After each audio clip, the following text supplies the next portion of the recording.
सोचा है बहिन भाई रहे खुशहालिया, एही न राखी बांधत रही हम साल दर सालिया, एही न राखी बांधत रही हम साल दर सालिया।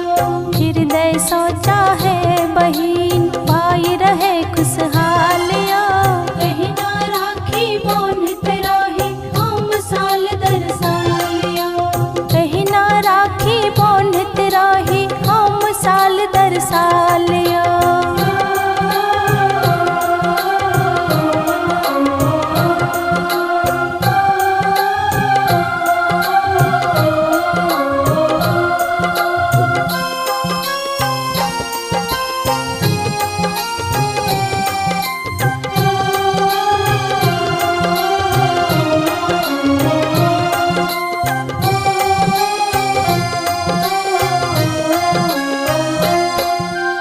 नहीं मजबूत कोनो झिझिर जत कठो से धागा, जत कठो से धागा है यौ जत कठो से धागा।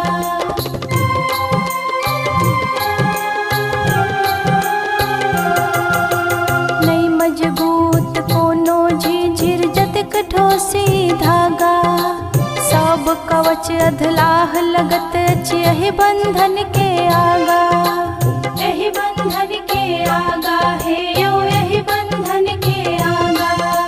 तोड़ सके एकरा नहीं अछि कालो के मजाल यो, तोड़ सके एकरा नहीं अछि कालो के मजाल यो। एहि न राखी बांधत रही हम साल दर साल यो, एहि न राखी बांधत रही हम साल दर साल यो। हृदय सोचा है बहिन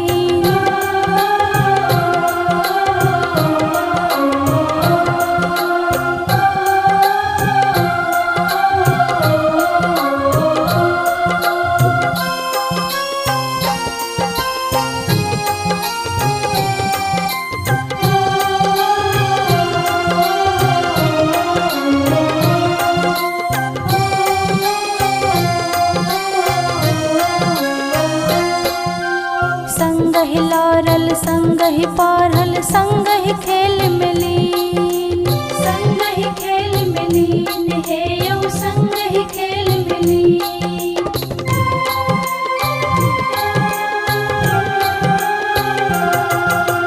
संग ही लौरल संग ही पढ़ल संग ही खेल में लीन, बलाई भाई के हंस का लाले ओकर नाम बहिन, ओकर नाम बहिन है यौ ओकर नाम बहिन। सुन सहोदर के